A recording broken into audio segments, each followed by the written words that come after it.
如果最近感觉到头胀、睡眠品质不佳思绪容易混乱，常常忘东忘西，情绪起伏越来越明显，甚至不耐烦、易怒、心浮气躁、焦虑、烦躁，代表你的脑内压力已经过度负荷。要尝试着让大脑关机，释放暂存记忆体，这样才能有更多的空间余裕，可以应付每天繁多的事物与压力。适当的压力有助于成长，但过度的压力却会影响我们的健康。我们自己可以如何改善这些常见的现代文明病呢？其实我们可以从最简单的深呼吸开始，透过深层的呼吸，有意识的把气运到我们的丹田，放慢我们呼吸的节奏，这样将可以有效放松我们的身体。当身体不再紧绷的时候，我们的心情自然会变得愉悦与稳定。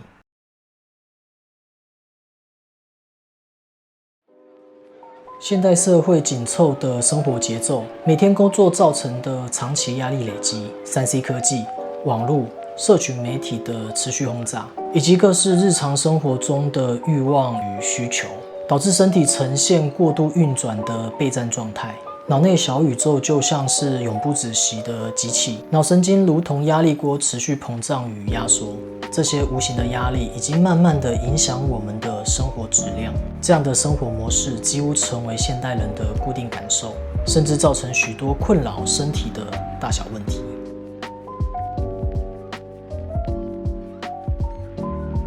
医学研究表示，长期专注萤幕蓝光刺激与心理压力会促使大脑皮质持续放电，过度的活化，皮质醇分泌异常，更容易导致自律神经失调。由于长期专注电脑与手机，我们的枕下肌群持续的收缩，压迫我们的枕大神经，肩颈持续僵硬，甚至从后脑勺延伸至前额，更容易造成长期性的偏头痛与脑神经相关功能性代谢效率下降的症状。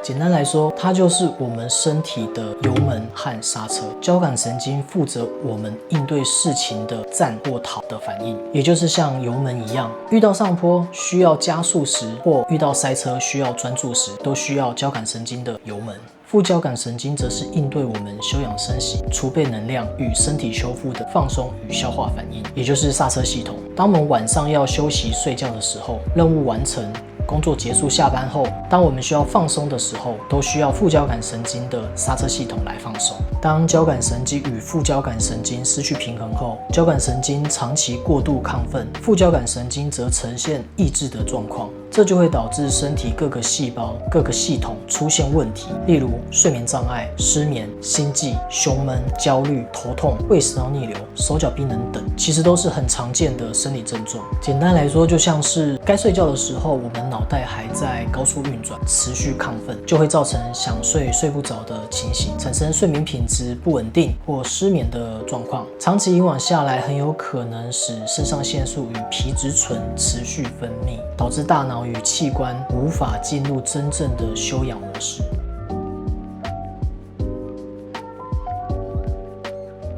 如果最近感觉到头胀、睡眠品质不佳思绪容易混乱，常常忘东忘西，情绪起伏越来越明显，甚至不耐烦、易怒、心浮气躁、焦虑、烦躁，代表你的脑内压力已经过度负荷。要尝试着让大脑关机，释放暂存记忆体，这样才能有更多的空间余裕，可以应付每天繁多的事物与压力。适当的压力有助于成长，但过度的压力却会影响我们的健康。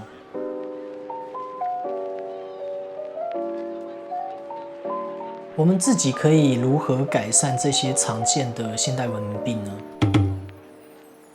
其实我们可以从最简单的深呼吸开始，透过深层的呼吸，也叫做腹式呼吸，有意识的把气运到我们的丹田，放慢我们呼吸的节奏，这样将可以有效放松我们的身体。当身体不再紧绷的时候，我们的心情自然会变得愉悦与稳定。我相信很多人都在想，呼吸，谁不会呼吸？我们每天都在呼吸啊，没错。但你可以去观察一下自己的呼吸，是急促短浅的呼吸，还是深长平稳的呼吸？当我们进行深层的腹式呼吸时，横膈膜上下的起伏会直接按摩并刺激位于我们胸腹腔的迷走神经，这是副交感神经系统中最重要的路径。刺激迷走神经能直接向大脑传送信号，强制压低我们的心率、血压，并抑制交感神经的过度亢奋。当我们透过刻意放慢呼吸频率、拉长吐气时间，能减少血液中二氧化碳浓度的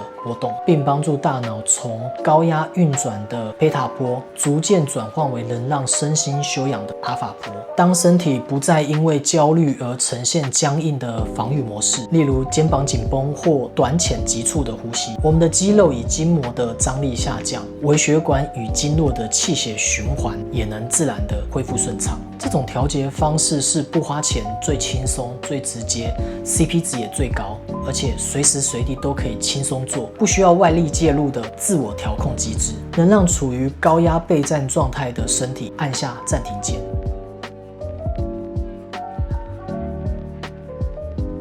美国肺脏协会与临床医学指南明确将呼吸频率列为4大影响生命体征之一，并表示我们的呼吸直接受到自律神经系统的调控。他们在2025年8月发表了一篇文章，明确定义成年人静止情况之下，正常呼吸频率大概为每分钟12至20次，并说明了焦虑与压力如何诱发交感神经亢奋与急促浅快的呼吸。2018年7月刊登于《新生医学期刊》的一篇论文，这篇研究探讨了不同慢速深呼吸模式对迷走神经调节的影响。人在进行每分钟4至9次的慢速呼吸时，心率变异度的低频区段会大幅上升。研究证实，透过调整呼吸频率与节奏，能有效活化心肺耦合与副交感神经的功能。IEEE 生医健康转译工程期刊于2024年6月发表一篇论文，这是一篇结合了现代生物医学工程与临床应用的最新研究。该团队在探讨人们进行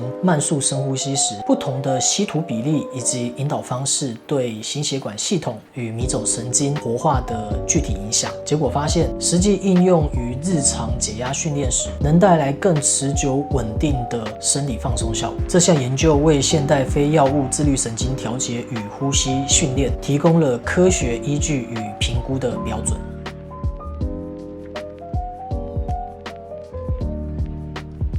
啊？什么？你觉得这样效果太慢，常常会忘记要深呼吸？没关系，我很清楚这状况，所以我特别针对现代人常见的上班族压力症候群，设计了一套脑神经深层经络调理，专门针对我们的枕骨、脑神经、脸部神经以及肩颈区域来做调理。我们不只是从整个头肩颈的穴位出发，而是针对整个经络与脑神经系统。循行头肩颈的共有4条经，首先是督脉，直接主宰中枢神经系统的气血充盈，以及人体最大条的膀胱经，它从头顶涵盖我们的枕骨下缘，连接整个后颈到背部。此区域正是我们颈动脉进入颅腔的关键位置，它提供脑干、小脑、枕叶以及内耳的血液与养分。膀胱经则是直接联系与沟通我们的脑部气血与神经的枢纽，以维持大脑的认知、意识、感觉以及神经调节功能。胆经则在头肩颈与脑神经系统的运作中扮演调节全身阴阳气血升降的运行机制，以及神经张力与肌筋膜链的应对，进而恢复中枢神经系统的张力调节能力，达到放松全身神经与稳定气血运作机能的效果。最后一条三焦经直接影响头面部的气血代谢与津液的运输分布，促进头面部与全身的气化代谢，改善头胀、水肿、耳鸣、自主神经功能失调。这在现代医学中对应到头颈部的体液循环和血液输出调节与自律神经系统的平衡。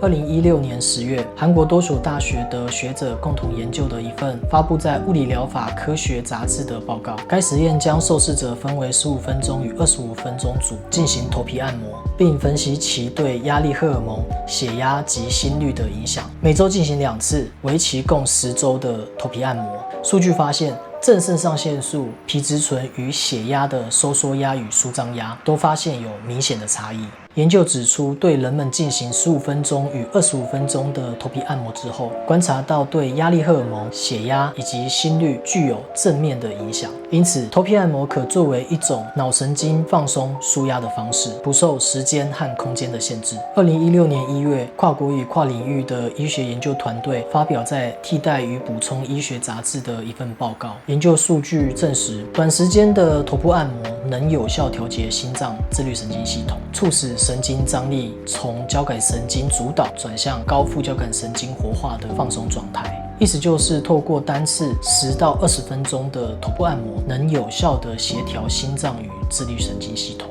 让原本神经高度亢奋的状态转而恢复稳定的放松状态。其实，在科学研究中已经有相当多的相关研究报告，临床实验证实，按摩对降低压力荷尔蒙以及体内皮质醇都有明显的改善，并且可以提升负责调节情绪、睡眠与愉悦感的神经传导物质，也就是血清素、多巴胺以及正肾上腺素。报告中我想特别提一下的是，按摩疗法对于各种 PTSD 创伤压力症候群造成的忧郁症，以及疼痛症候群和自体免疫疾病，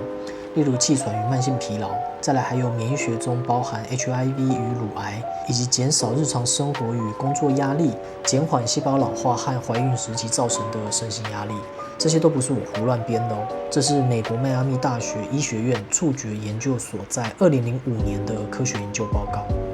如果你还以为这些传统的推拿、按摩只是缺乏科学研究的民俗疗法，那你可能要好好改变这个想法。甚至连东方的禅修、静坐都已经被欧美等先进国家视为非药物性辅助疗法。现在西方国家都在研究与倡导这些古老智慧传承下来的自然疗法。所以我特别针对现代人常见的上班族压力症候群设计的脑神经生成经络调理，不只结合东西方理论，也将古老智慧与现代科学做结合，可以让我们放松脑部的神经，启动治愈系统，并且清理情绪压力，释放肩颈僵硬，让你头脑清楚，心情愉悦，情绪稳定，更有余裕面对生活中的各种挑战。心情好，自然生活活得更有光彩咯。